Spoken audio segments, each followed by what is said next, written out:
It's Hey. Tuesday. It's Tuesday. It's Tuesday. It's Tuesday. It's our favorite day. It's our Hey. favorite day.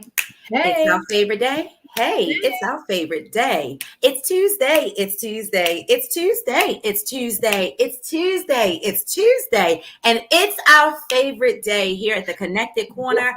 I am your girl, Tori Rose, the Connector, and I'm just so honored to be with you guys tonight.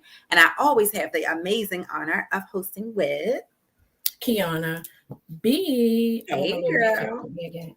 Oh, Hey. I love it. I keep forgetting to wear my bee paraphernalia. I I think. know. Actually, no, I have on a bee necklace. Oh, you So got to yeah.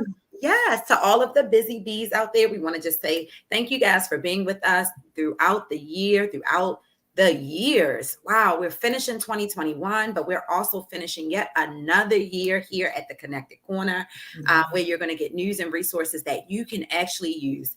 This series has been powerful. We want to just acknowledge all of the men who have been on the show, all of the men who have sent us messages, and women who have acknowledged, like, wow, I never realized the dynamic of schools or the lack of Black male educators. I mean, we have gotten some amazing feedback from you guys. So we want to just give kudos to you. So some virtual kudos around in a circle, round of an applause to you guys. You rock. If you are not currently subscribed to our YouTube channel, please do not miss the action. Go to youtube.com, type in the search, The Connected Corner. Make sure you hit that button, subscribe, and also ring the bell so you can get notified when we go live. Girl, Yeah. I'm excited. It's December. I know, right? It doesn't feel like it. Doesn't feel like it. So I want to give a couple of shout outs, birthday shout outs tonight to the amazing George Ray, who's a good friend of mine. Hey, George, I hope you have an amazing, amazing, amazing, amazing birthday, and many wishes to you and your beautiful family. And to my nephew Carter, happy 10th birthday. He's a big boy Oh. now. So to my sister from a different mister, Janice, you're doing an amazing job with Carter. So happy birthday. Anybody I miss? I mean, there's some other people, but no, let me stop. But no, we ain't miss them. Go ahead and No, give a shout out to well, our we have actual. Well, I shouldn't say actual family. We have family birthdays this week, and so my bonus daughter, Derica. Hey, DJ. Oh my goodness, what is 26? I guess I don't know if she want me to tell her age, but she's gonna be. And then Jazzy's birthday is this Hey, week, and Jazzy. Sincere's birthday is this week. There's like a birthday every day for the Hey, next couple of sincere, days. right? So we want to acknowledge those people. And, you know, we want to take more time and just acknowledge the people who are still living, right? So we've had moments in our show where we've had to, you know, pay homage to those that we lost. And COVID is tough. And we know that there's a new variant. And we know that a lot of people are grieving during the holiday season. And we get it. We send our love and our light to you all. But we also want to take a moment and acknowledge those of us who are still here and those who are having a birthday. Thank you for just, you know, blessing us with your presence. So, Kiana, let's say thank you to our partner in crime, Mr. Diamond K over at Radio on Fire. I mean, he has Radio on Fire TV. You know, I just see him moving and things popping up, and so he's really expanding the brand and his media and his reach. And so, you know, he's up and down the East Coast. And so we're just really proud of the expansion and things that he is doing. Yeah. And we appreciate his, you know, support and mentorship and partnership. So thank you, Diamond K. Make sure you guys go over and follow him on Radio on Fire platform. And you can also go back to when we first started and watch, you know, previous and old shows so you can see how much we've grown. How much we've grown. And also check out the Diamond K Show on Instagram and do him a favor and hit that follow button. You want to stay connected to the Diamond K Show. He has his shows on weekdays at 8 a.m. and he's so committed. So Guys, not to further belabor your time, we want to jump right into this amazing guest that we have tonight. Get your energy up, get your virtual hands together. Make sure you guys are writing notes. We always tell you that the only way you're going to be able to use the news and resources is if you use them. Like, we can give them to you, but if you don't use them, it's just information. So we want to make sure that you're taking notes and you're applying the things you learned today. Yes. And so, wow, I know he said we don't have to go all in, but it's so funny. So today we have an amazing guest. I mean, you pretty much can't go anywhere and somebody not know him if they gone to Baltimore City Schools. I was just at an event in November. His name came up. Some young ladies was talking about just how great, he was, just mentorship and how he really set them on the right path. And so we are appreciative to have him here today. Some know him. I said the toughest principal in America. Like, oh my goodness. I'm scared. I'm sure previous students still shaking their boots a little bit, but we know like what he's done just in the field of education of over 30 years. And so founder and CEO of the Wright Public Charter School. And so without further ado, because he's a very humble man, but we're going to go through what he's done in education, but we're going to bring forward to you none other than the real Mr. Clark. Not Joe DeMarco. Don't you? No, I'm sorry. Get the chains off the door. No, not Joe DeMarco.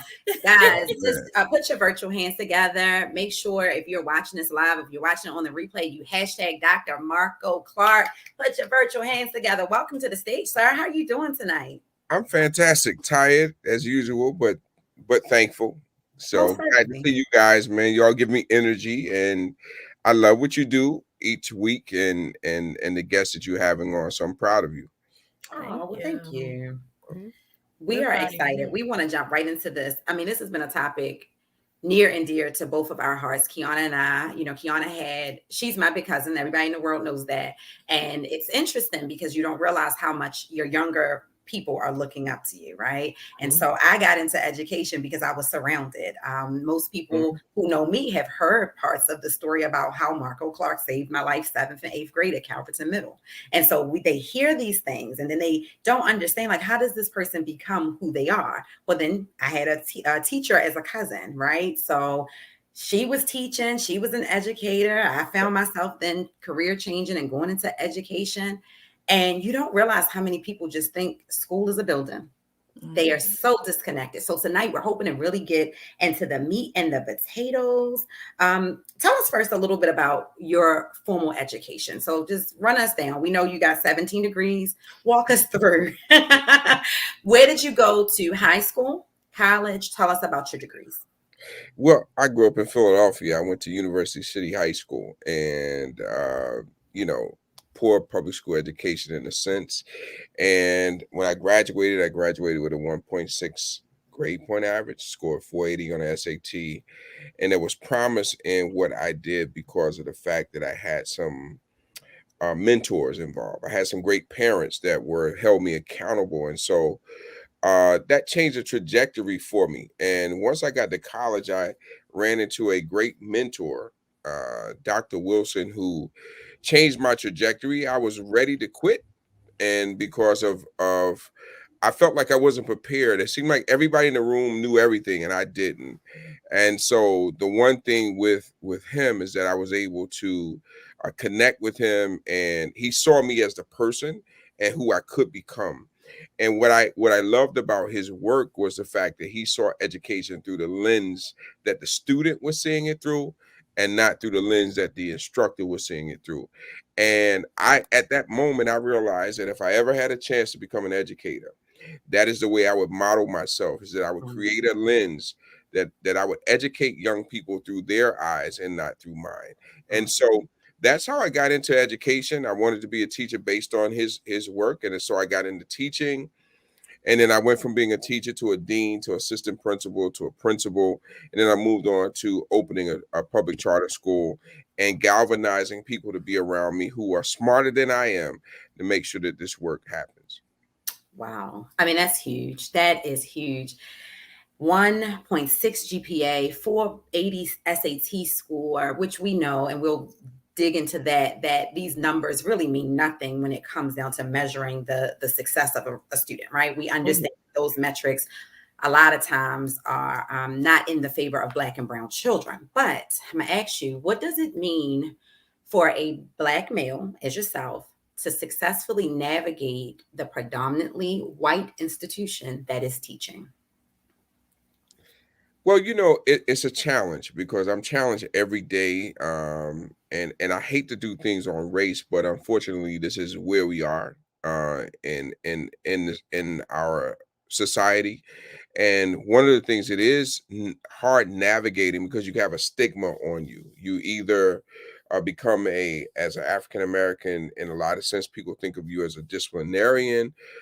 If you are an educator, you are working with kids who are low academically, behavior problems, come from broken homes, have single parent homes, so many different challenges that they don't see you necessarily as the philosopher, the theorist, the educator that you are. And so you have to break those stereotypes in a lot of areas. And so as I happen to have several master's degrees and a doctorate degree, but I'm still breaking stereotypes every time I walk in a room. From minimizing my title to calling me just by my name, Marco, as and putting me on the same level with everyone in the room, rather than recognizing that the academic level that I've obtained is very important, and the fact that I worked hard to get there. And so I think the stereotypes of getting that done is very hard. As an African American educator and always a teacher, these are things that we constantly fight with and fight about. And so we've been working hard to, it's not just good enough to get people to get in the role of being teachers, but good training, good mentors, and really having a strategic plan. And if you're going to become a teacher, I don't care if you are Black, if you're not good, that's not good enough for us. Well, drop the mic with that. And I think that's important because a lot of times, having been in the classroom and teaching, one of the things, circle back that you said, seeing the lens from the student. One of the best administrators I taught at Woodlawn for several years, was Mr. Whitaker. And I taught math. And so, you have to have your observations and things like that. And so he was, he wasn't a math teacher, wasn't a math major, was like, so he would sit in the class, and part of the observation, instead of just writing notes and, doing us, he would go through the lessons with the kids. And so your satisfactory or upset was based on the fact whether or not he was able to learn, because he was not somebody, well-versed in math. And so I really appreciated that. And because having that, he was literally my first administrator in teaching. Mm-hmm. And so it really helped develop me more as an educator. And doing that way, my lessons were better. And so it's like, I didn't feel that pressure. You know how teachers get, you like, oh God, I gotta get observed, and it's like you trying to put together a super lesson and all this stuff. But if you're doing it regularly, which is, what I learned coming out the door, it just really made me a better educator, as opposed to performing, right, for that one day. Well, I'm glad you said that, because one of the things that I want to kill the misnomer of is that this dog and pony show, and because I like to tell it straight, like it is. I hope you guys don't mind, because that's just what I do everywhere I go. The reality is that I look for effective teachers, effective administrators, effective staff members that can work, because we are holding someone's life in our hands when they are 11, 12, 13, 14 years old, that we have the power of making them into change agents or criminals. And the reality is that we spend more time with kids than most of their parents. And so if you are a teacher or educator of a dog and pony show, you're not helping the situation. And as we're looking to have more African American teachers, and typically you have that when you're in urban America, in inner city, you're going to have Black and brown teachers who are working with kids who are Black and brown. So it's important for us to bring our A game, because those kids, our kids, need us the most. And you got to be the best at what you do.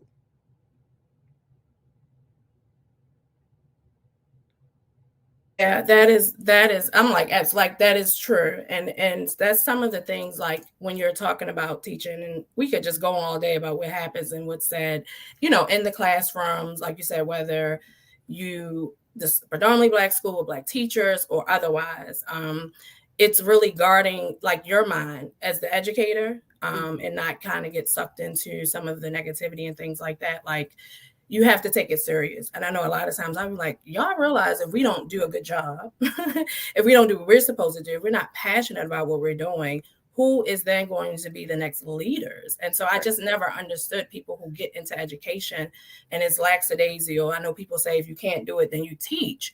But no, like, first of all, some people need to go out and do it and then come back and teach, so that they have something, experience, and things like that to actually give to the students. So, we'll get into later, like what you're doing.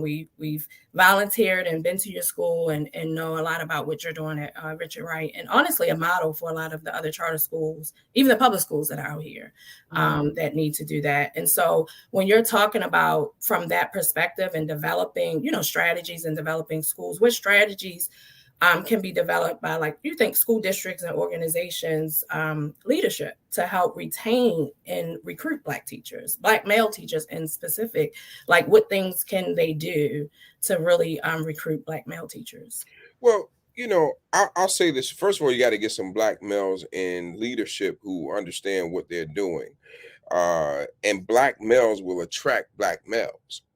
And that's something that's not there, and nobody's really talking about that. I don't have an issue with having Black males. As a matter of fact, I have about 60% of my staff is Black males. They are in the classroom, they are working, they are doing all sorts of things around the building. My engineer is a Black male. And so I have them in different places and spaces where kids can see a lot of things going on. It's not enough to have Black males as a football coach, basketball coach, and whatever elective teacher. No, I need Black males teaching math. I have a Black male teaching math. We need a Black male teaching social studies, science, and other in music and other areas that they can see themselves in. It's also not good enough to have a Black male that only thinks that they can do discipline.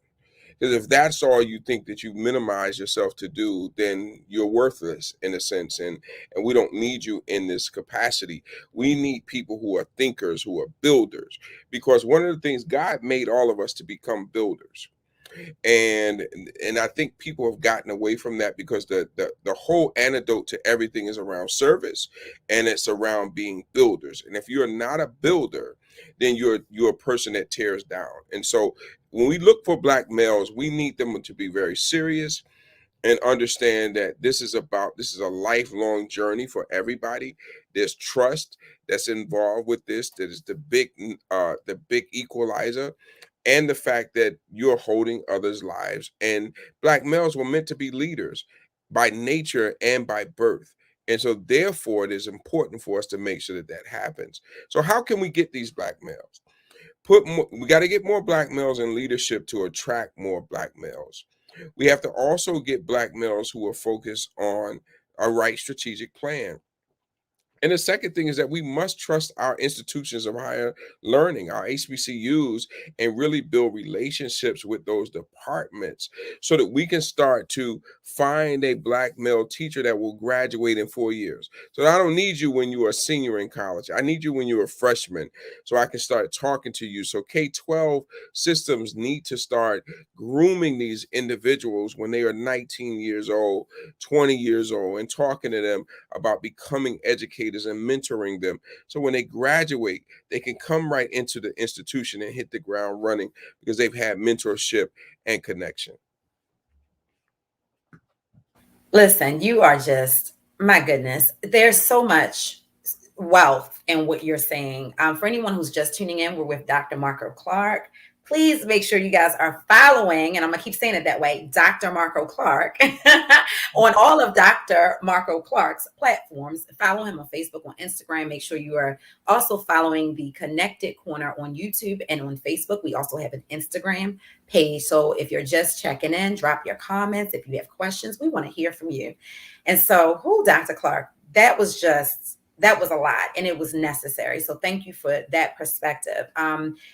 And so much of what you've said has been reiterated throughout this series. So this was a 6-week series. You're week 7.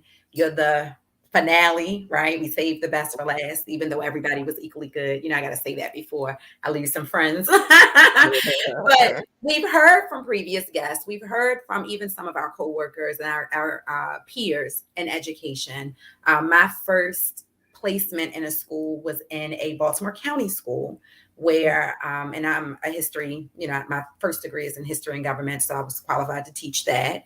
Only Black woman, only Black person in the department, and not a lot of Black guys in the building, right? So we've heard that Black male teachers are leaving the classroom because they don't feel like their voice is centered, that they don't feel like their opinions are honored, they don't feel valued, they don't feel like they have the leeway to speak up. Have you ever experienced those feelings? And if so, how have you maneuvered through it? And what advice can you give maybe a Black male teacher who's tuning in saying, look, this is my last year, I'm done? Well, fortunately, my mission was greater than the challenges that came in between that. And so I never looked at it from that perspective as a defeatist attitude. I always had the attitude that I will do this, I'll conquer this, I'm going to make this happen. I mean, some people just have to figure out the sauce, and the good sauce to everything is understanding the kids. When you understand the kids and you connect with the kids, then you understand that your mission is greater than any challenge you have before. Bums will come and go. And so when I say bums, I'm talking about people you may work for. They'll come and go, but the kids remain constant. And whatever remains constant is where you should spend your energy trying to make a solid change. And so for me, I never worried about things that I didn't like. Of course, throughout my career, I've had moments of feeling like I should just walk away from that person, but never the kids, because I was invested in the kids. And so whenever I felt like an administrator or someone I was working for didn't meet the mark, my kids were always the ones that I stood for. And so that was my driving force. And that's what we look for right now as we are trying to get educators. We want people who are committed to kids, not to the adults or anything. But if you're committed to kids, that means you'll go back to school and you'll get an extra degree. If you're committed to kids, you will go to these trainings and developments. If you're committed to kids, you will go to their homes, you'll reach out to their parents because of the kids. The hell with the administrators you work for. The reality is that what is your mission?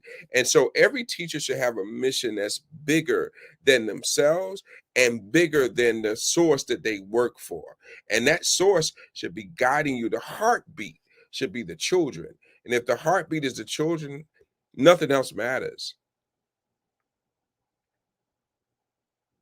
It's just, honestly, we've had, like we said, this is part 7, of this episode. And so some of, kind of doing this, and, like Tori said, we don't want to lose guests or friends or people. But honestly, I think that as we have gone through the series, it has kind of like continued. And this is kind of like that climax of bringing together all of it, right? From part 1 all the way up to now to 7. And of course, we like the number 7. And so just even kind of looking at that and completing something, all of what you're saying, it just wraps up everything. I think Post is going to wrap it up in a gift, in a nice little bow tonight, and bring it together for everybody, because we've heard so many of the different things. Where does the breakdown happen? Where does the burnout happen? You mentioned about teachers male teachers thinking like you are more than a disciplinarian. And so that was what we got a lot of times where they were saying why some Black males didn't want to go into educate. They don't want to show up and just, like you said, be the coach or be the disciplinarian, right? And so when you're looking at it, do you feel like Black male teachers, we know that they can do more than that, but then also kind of looking at that burnout rate, like I know you don't just put them in those positions, but like, how do you see that affecting the teachers? And then also like that going over into the students, because it's important for them to be able to see them as somebody is tough and disciplinary, but also that cares. And so how, what type of trainings or what type of development in those male teachers so they can also show that caring side, like you don't have to be tough all the time. So let me tell you, I'm hard on everybody because I just believe in winning. Like I'm hard on the children, I'm hard on the parents, I'm hard on the teachers. And listen, because the winning attitude says that there is a 360 circumference that you have to take care of, right?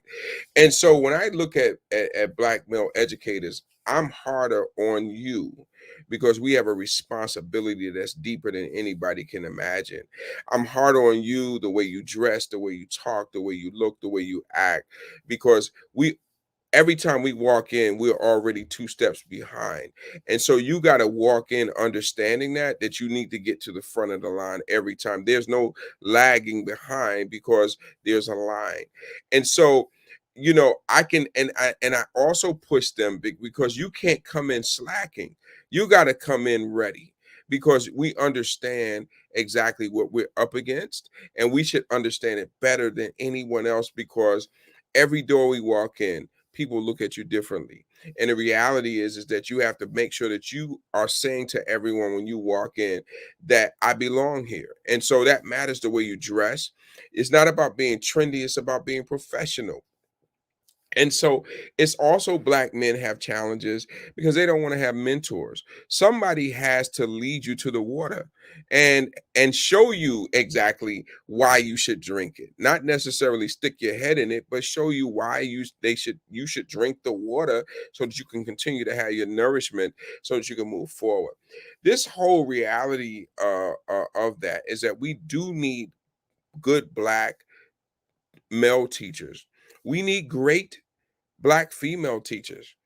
And at the end of the day, we need great teachers because our kids depend on it. Their lives depend on it. This is a state of emergency that nobody understands. And so at the end of the day, I'm getting towards the end of my career. What's going to happen? I'm concerned, what's going to happen because what's going to happen? It's not enough Dr. Clarks. It's not enough other people who have the same energy and the thought behind it. But we got to light some fire. And so I'm glad about the connector because on your show, don't lay down for these Black males. Light some fire under their behinds because we need them to stay in the game and stay strong. Most certainly, and thank you. And we appreciate your time. We often explain to people that time is one of those rare and precious commodities you never get back. And so the fact that not only are you committing time to children across this country and educators and being a mentor, we appreciate your time. What I most appreciate, and is something you said earlier about making the difference in a child's life, right? And I always tell people, if you don't believe that you stand at that fork in the road with them, I'm an example of that. Mhm. I could have been anywhere doing anything or anyone had I not had you personally in my life. And I don't believe that there's a lesson that you taught me that I don't remember. I mean, I was 15 quoting, "Excuses are monuments of nothingness. They build bridges to nowhere. Those who use these tools of incompetence seldom become anything but nothing at all." And not understanding that you were laying a blueprint for me to not only get off my high horse, because a lot of times our students believe everything is happening to them and nothing is happening for them and all of these excuses that we have, but you were teaching me lessons in accountability. That was 13, 14, 15. I'm But so then proud you remember that. Oh my God, I can't even believe it. I'm about to go in tears in a minute. Wow. listen, not a lesson, even times where I may have misstepped when you were at the Maritime Academy. and you spoke to Miss Spellman, your Delta friend, and said, I need you to put her in a classroom and she's going to come up here and help you grade papers. She's going to do something. I wasn't even thinking about being an educator at the time. But one thing Miss Spellman said was to me, something you said to her, which was always be prepared. I said to her, I said, you're not stressed out? She said, why would I be stressed? Because I'm prepared. She said, when you are prepared, you have no stress. These lessons shape a young person. Those words, those are in the formative years of a young person. And so it's not for us to cry because we're G's, but I want to thank you and give you your roses publicly. But I also want anyone who's listening to understand that it doesn't take this monumental move on Instagram and Facebook, right, to touch a young person and to put them on a trajectory where they can also be impactful to touch other people's lives. So thank you. I will forever just honor you and love you for what you've done for me. In that, though, I've had other experiences where I didn't have a Black person in leadership, right? I didn't have a Black principal, a Black superintendent. Help us put some light in to how having Black leadership, having a Black principal, a Black counselor, Black administrators, how does that really make a difference for Black male educators and for Black students? And I know you've touched on some of it, but it's life and death. Expound a little more on that for us. Well, it is very important for you to have models of what you can become. It's kind of hard to walk in a place. I mean, you think about clothing. That's the reason they have models, so that folks can look at someone and say, wow, I can look like that. I can be like that individual. When you have none, it's kind of hard to set your path to destiny, because there is no one else that has, created a path for you. And so that is so important that, I mean, let's just face it, Black males need Black males. Black females need Black females.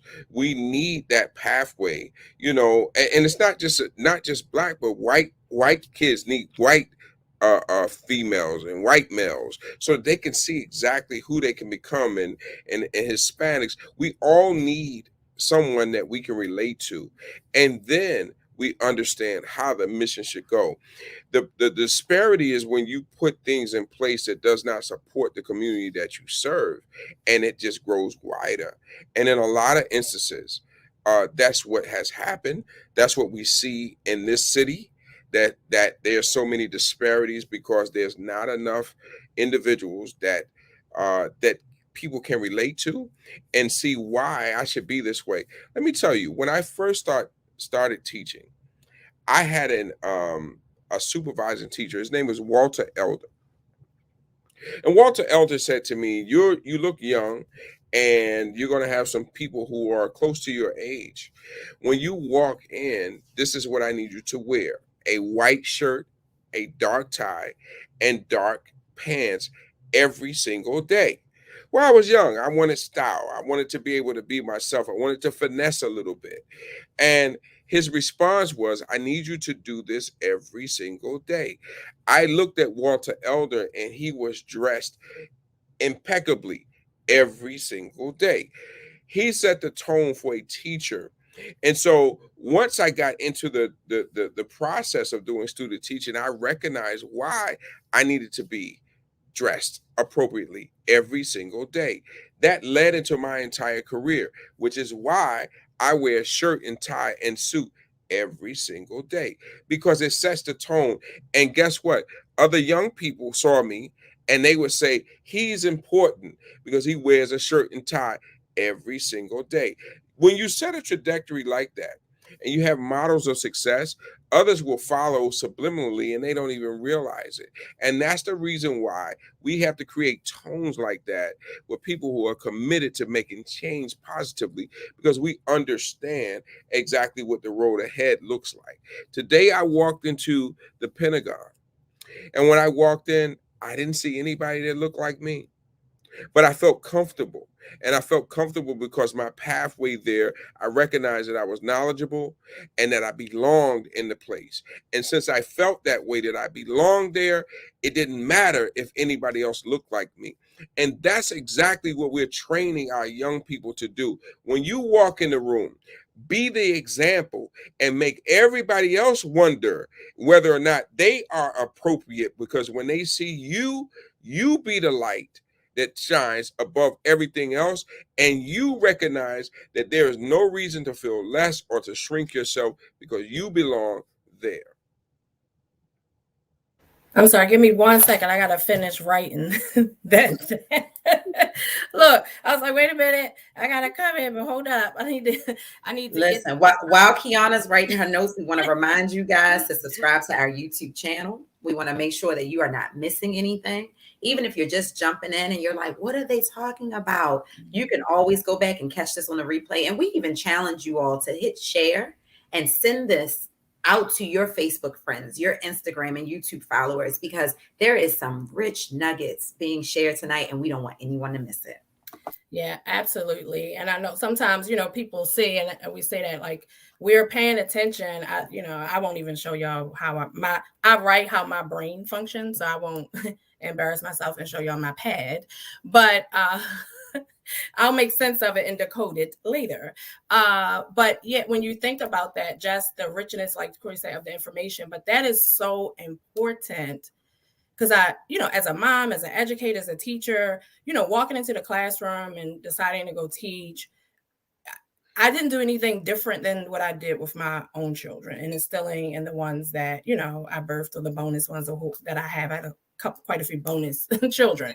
But it's that same passion, like you said, knowing why you're going in, knowing that you belong. And that is something so important. And so in order for our children to be comfortable and know they belong, we got to instill those things in them, right? We have to let them know that it's important, to put good in. And so a lot of times with young people, like I laugh, you use the word finesse. I think they still say that. Do they still say finesse? But, using certain language, listening to certain songs, doing certain things, I get it. You like trap music a little bit, right? But you have to even kill. So if you're going to listen to the trap music, then I need you to read this about investing. If you're going to listen to that, then I need you to read this book about self-development. And when you see that happen, then you have a well-balanced young person. And so no matter what room they walk in and no matter what they're comfortable, right? They can code switch at any time. Because you have given them all those different tools that they need. And so that is so important. The second point I want to say about the dressing, the best day for me in high school is game day. I love to see my athletes, my young men coming in their suits and tie. Most of our schools across, the country, you got to wear your suit and tie on game day. And I just love it. And they like, oh, Ms. Johnson, come on, let me take your pic. I love it. And so when you pump them up and let them know that that's comfortable and it looks good and, you should do this, they get more and more comfortable with it. At first it's like, oh, I got to wear this. But then when you start making them feel good about it, that's right, they feel comfortable, And so when we talk about these different educational issues and talking about those things, how essential are these things in the community? Like, what do you think these issues, are they common across the country that you see in your community? What are some of those issues that you see right there at Richard Wright, right in, the DMV, this Washington, D.C. area, the community? How do you see them happening across the country? And I think it goes back to that life and death. I think, you can expound on it, but if we had a life and death with our young people, I think this is something happening across the country, and our kids here in the community need to know it's not just them.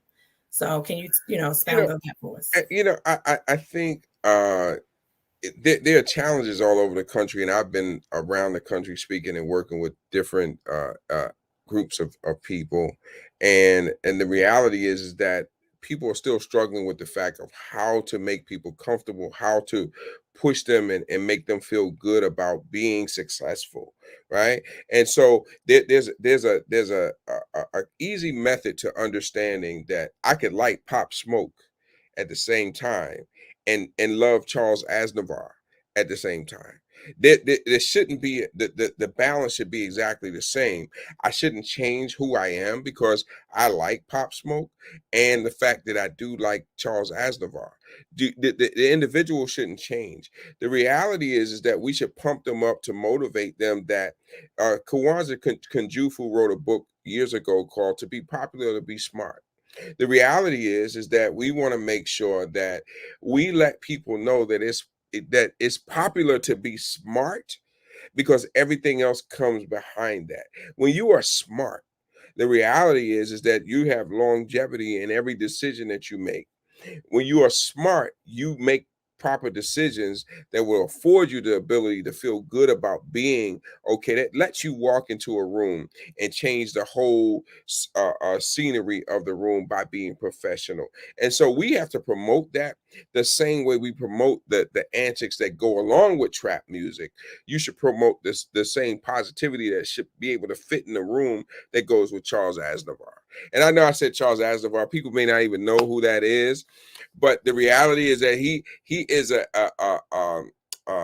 he has a background Italian by nature, but his music is of like an opera background, and so an inner city kid should know both and feel great about sharing both and listening to both and being around his friends or her friends and being able to share the music and feel comfortable about who they are.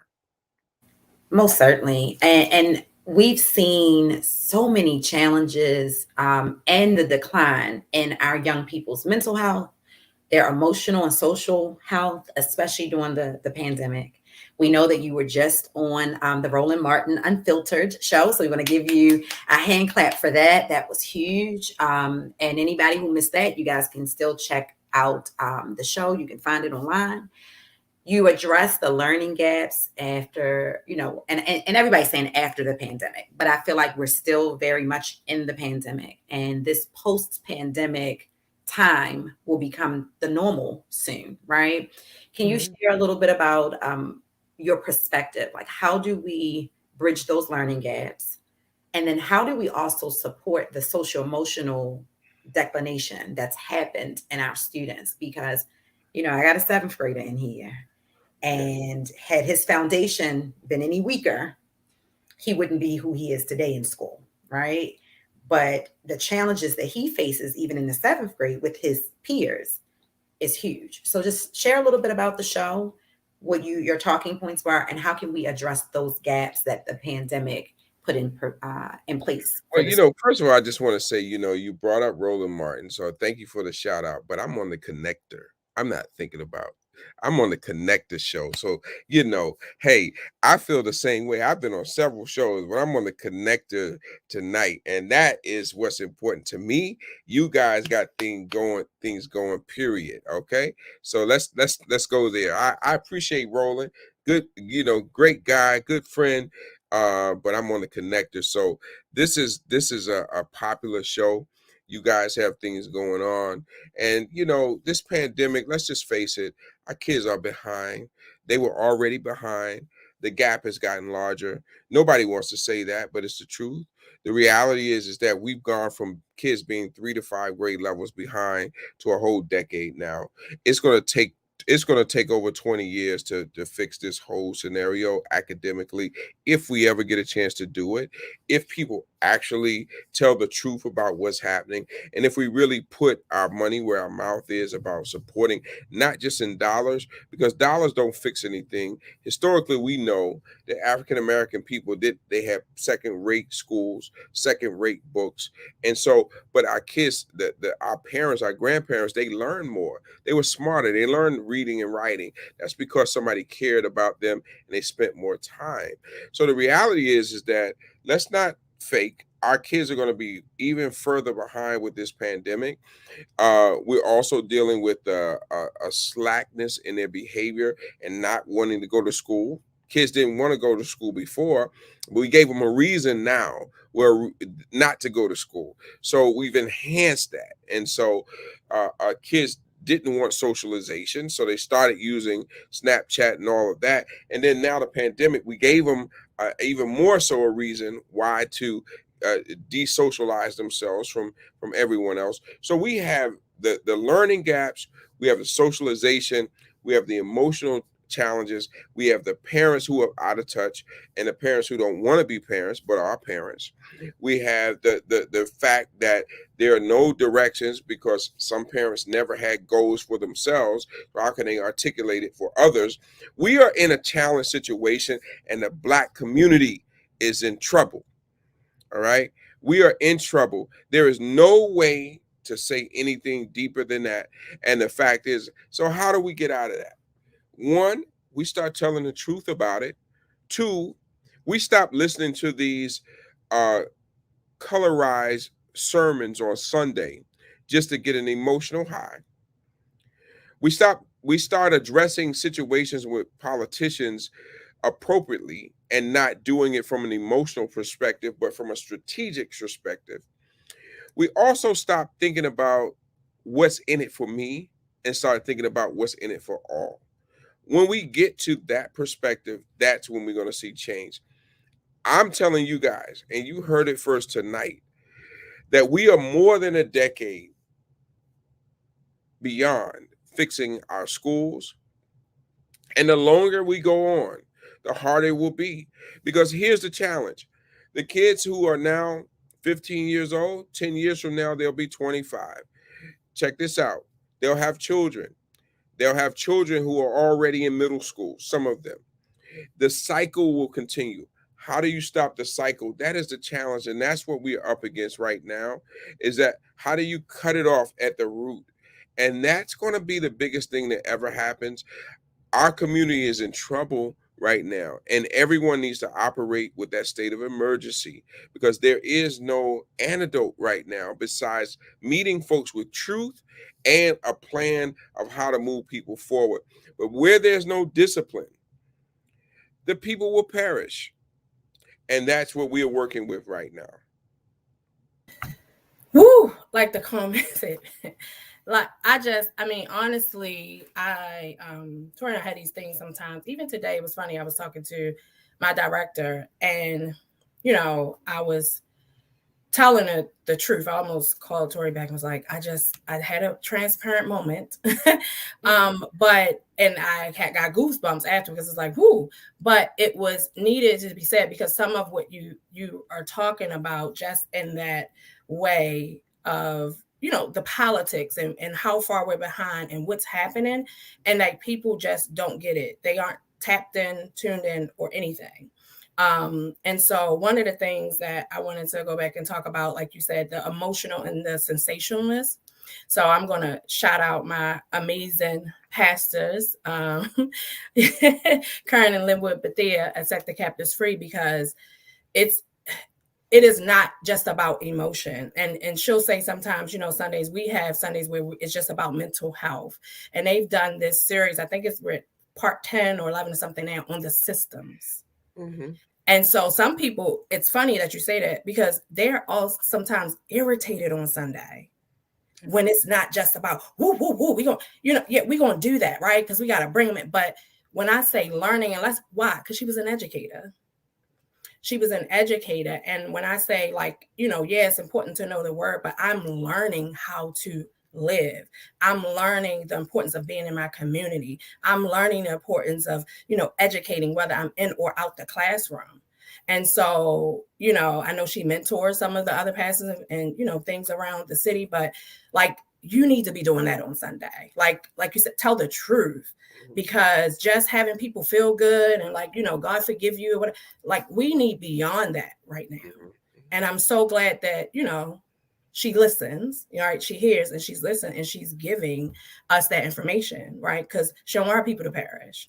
And it's not a game there. Like, we need to know how to live. We need to understand the systems.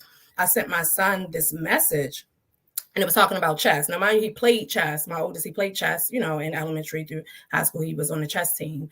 And he was like, well, I don't get it. Well, it was just basically about knowing the rules. And so somebody who's playing a chess game, they're using those rules to dominate and destroy you, right? Because they're understanding the rules, and they're just using those rules to play the game. And so what I'm saying to him is, the rule for you is, you're an artist, right? You decided to go with the creativity and pursue that. Well, you understood when we talked about that, all my kids being creative, you're going to work 3 times as hard, because you can't just walk into those things. You can't just, go get a good fellow job and sit down and get paid. You got to work even harder. And so part of understanding that game means, if you got to wait tables, if you got to do Uber, if you got to do DoorDash, whatever it is that you got to do to pursue that dream on that goal, because they're going to put that in you, then that's what you got to do. And so playing the game is, you can't get irritated at the job because you don't want to be there. So what? You need that to put into your music, to put into your art, to put into your business. And so, it looks different depending on what your position is, right, in the game, but the rules remain the same, right? And so I think understanding that, and we definitely are. I mean, you were talking, I'm like, whoo, we got a lot of work to do. And it sounds scary, it does, but I think each person doing their part, mentoring the young people around you, starting in your family, like doing all of these different things is so very important. And we really just got to wake up. And I know sometimes, people, like Tori said, they think, it's serious topics, but it's needed.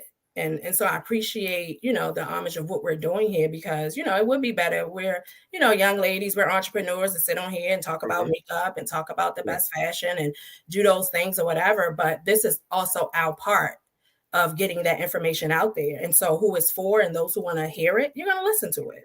And it's going to help somebody. It's going to save somebody's life. It's going to make somebody think, about where they are and what they're doing. Yeah, when you say it's scary, it's not scary. It's a nightmare. Yeah. It's a nightmare. Yeah, it is, to think about it. And it's something you've been saying for years. If you have been in education at any point, this is something I was saying in 2006. Right. And so I left and came back 10 years later to nothing changed.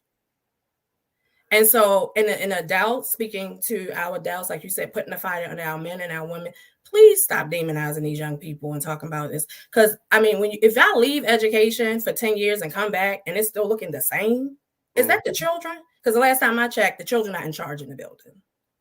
The children are not in charge in their home. And so, I won't get them because I'm going to get a little, passionate about it. But it's the most irritating thing for me to be around adults, to be in a school, to be in somebody's house or anywhere. And you're talking about these young people. What bill they pay and what are they running? And so I just get stuck there sometimes, because it's like you're blaming the child when you're in charge. And you're in control and you had a responsibility. And you're not taking accountability for not being the best teacher and the best parent that you could be. Most certainly. I want to just jump in and remind everybody to follow us at The Connected Corner. Go to Instagram, go to YouTube, go to Facebook. Make sure you are following us. Make sure you are following our amazing guest, Dr. Marco Clark. I also just want to acknowledge, and I don't think that I get enough time to do this. So even acknowledging Kiana, because there will be times, as again, Black woman who's oftentimes smaller than my students, teaching history and preparing them for the HSA and different standardized assessments, knowing that this history is flawed, knowing that the history and the lessons that they get are often from Instagram or Snapchat or the internet, which is diluted and not a representation of what really happened. I would call Kiana because while I had almost 15 years of federal government experience, so classroom management wasn't a thing for me, right? I've always been your baby, so I knew how to reel them in. But the delivering the lesson and making sure the comprehension was there and making sure they weren't just getting it to check a box and say that they did the exit ticket and all was well, but that they really retained it. I had someone right in my family that I could call and say, hey, how would you deliver this? Or what could I do instructionally differently so that I can make sure that it's not lost on them? How can I put them at the center of this lesson? And what Kiana was talking about earlier was, we all like trap music, like Cardi and 21 are my favorite two people. Cool. And being a history teacher at the time when Cardi and 21 both were, facing extreme charges, from the United States government was huge for me, because then I got to make it real for them. And so, Kiana, I want to acknowledge you in that and your ability to take a lesson and to really be strategic in the delivery of it. So any educator or anybody thinking about going into education, don't say, well, I don't have anything to share. Everybody has something they can teach someone else. And what I'm hearing tonight is figure out the thing that you can pass on and pass it on. If it is in a formal educational environment, if it's a mentorship, if it's a, adopted surrogate parent relationship, pass that on, because this nightmare is going to go from a Freddy Krueger to Freddy meets Jason meets. If we don't take the helm and regain that control and really care enough to invest in someone younger. So thank you both. I'm just giving out roses tonight. These are free roses. Giving out roses to say that, here I am now. And I don't often talk about my master's degree as I'm pursuing it. I wanted to just wait until I was graduated, but it's an educational leadership with a focus on public policy, because from my experience of running for office, I saw some things and I saw exactly what you said. Our people are perishing from a lack of discipline, and our people are perishing from a lack of knowledge. And those together means that we don't even integrate or interact with the politicians, with the lawmakers. There's an intersection and we're just skipping over. We catch an Uber when we should be in the driving seat. So I just thank you both, and I'm done. I know we have time for Keith's questions. I get excited for the Keith's question part. So Keith, pull us into the next segment. Yeah. So Marco, we have a special segment, and it is Keith's key questions. And people, I was like, "What? Wait a minute, I'm not ready," but it's good. It's fun, right? And you're an intelligent man. You're quick on your feet. So the object is, it's kind of like a rapid fire. I have 3 questions I'll ask you, and I have my handy dandy timer here. I still been saying that because Dora the Explorer was my daughter's favorite show. She learned how to speak Spanish watching that. But anyway, so I'll have my handy dandy timer here, and you'll have 2 minutes. It's a 2-minute timer. We're not going to cheat you out. It's 2 minutes, say 2 minutes there. Once I read the first question, then the timer will start. So I'll read the first question. I'll read it twice, and then from there you'll have 2 minutes to answer all 3. And audience, we want to hear from you too. And so we'll drop the questions also in the comments, and so you can answer too, and we'll share your answers and so forth. So you have 2 minutes to answer 3 questions, and you're going to do a great job. All right. So the first question is, what is one thing about the work you do that puts a smile on your face every time? So what is one thing about the work you do that puts a smile on your face every time? And when I see children and I see what happens with them when they graduate and move forward, the smiles. Absolutely. And the second one, that was good. What is one piece of advice you would give your 20-year-old self? To stay focused and to continue to push that trajectory forward earlier, understand what direction you would like to go in, and get to it faster. That's good. And number 3, what's something people seem to misunderstand about you? Some people think I'm mean, but I'm just straightforward. And some folks think I'm arrogant when I'm just confident. Some folks think that it's all about me when it's all about them. Wow. I think you beat like almost every contestant we had. You just like half you did it in a minute, all 3. And yes, you did. Right. We're gonna send you your gift card in the mail. I was gonna say that you win a gift. Would you like to give a shout out to your brothers, or what do you guys call each other? Your fraternity brothers at Omega Psi Phi. Would you like to do that?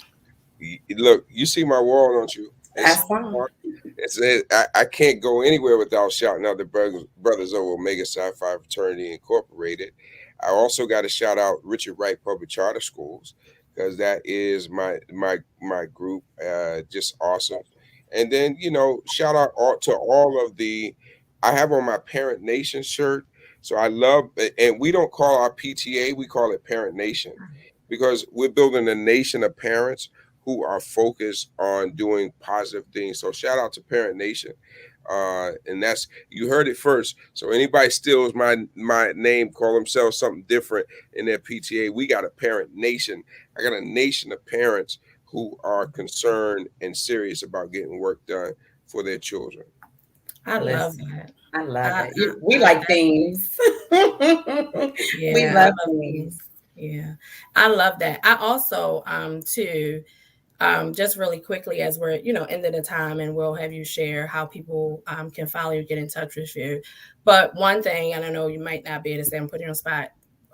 the Richard Wright Public Charter School, and we've talked to other people who are like, oh, I want to start my own school, and things like that. And we know it's work to put into it. We have a couple other mentors and people as well who, have started different charter schools and different schools as well. But what is the future, knowing like we have this nightmare, and I visually pictured Freddie and all of that, because my mother was a horror movie buff. So, everything came into mind, all the Dead movies. It was like, ooh, that was very scary looking.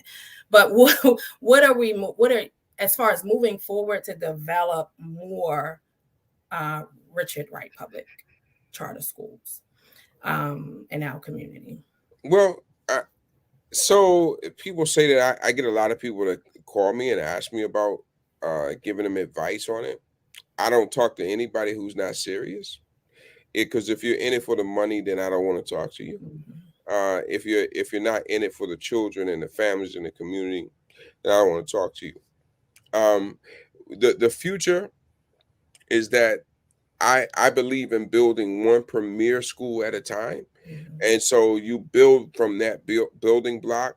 I've seen too many people get one school and then open others before the first school became premier. And that was very important to me to make that happen, is that you have premier in your mind when you open up, because again, you're holding the lives and aspirations of young people. And if you don't want it to be good enough for your child to go there, and that's the only way it's going to be premier, is that you feel like it's premier, because if it's good enough for your child, then it should be good for enough for everyone else. And so that's what I base everything on. And so I don't mind helping anybody. Let's be very clear, though, I still need a check. And so I will say that aloud, because time is valuable. And when you give up good information, be prepared. That also designates and shows whether or not you're serious when you are willing to invest in something that you want. Absolutely. Awesome. Listen, guys, I mean, we're talking about a man, an amazing person who just embodies manhood, scholarship, perseverance, and uplifting. We have been talking to Dr. Marco Clark. This has been an amazing time spent with you, just learning. Like Kiana said, my notes are just all over the place. Please share, how can anybody who wants to get connected to you, who is serious about their stuff, how can they find you and how can they get connected? They can reach out to me. They can follow me on Twitter, Instagram, Facebook at Dr. Marco Clark, and they can reach out to me at 202-500-1416. That's how they can connect directly to me. And we can make sure that we move forward. I do have some folks in place to kind of handle some things for me, but I will always get back to those who are very serious about doing the work and the belief that I have around making communities better. Awesome. And can you drop the I think we wanted to put in there, so we make sure we got your phone number, we have the information, we'll put that in the chat. But the name of the book that you talked about, again, To Be Popular, To Be Smart, the author, so we can make sure we drop that in the chat for people as well. I sure will. Is Dr. Jawanza Kunjufu. And since we're talking about books, I can't forget my own. Parents, Where Are You? The Kids Are Out of Control. It's a book that has been selling since I wrote it a couple years ago. And so it's a blueprint for parents. It's a blueprint for the community. And how do we change what's happening so that we can shrink that decade and bring it down so that we can really start working on closing the gaps. Awesome. Look, guys, I'm Tori Rose. Please find me on Instagram at Tori Rose the Connector. You can also find me on Facebook and Twitter. Anything positive is me. Anything negative, I don't know who that is. Kiana, where can we find you? You can find me on all social media platforms at Kiana B. Jones.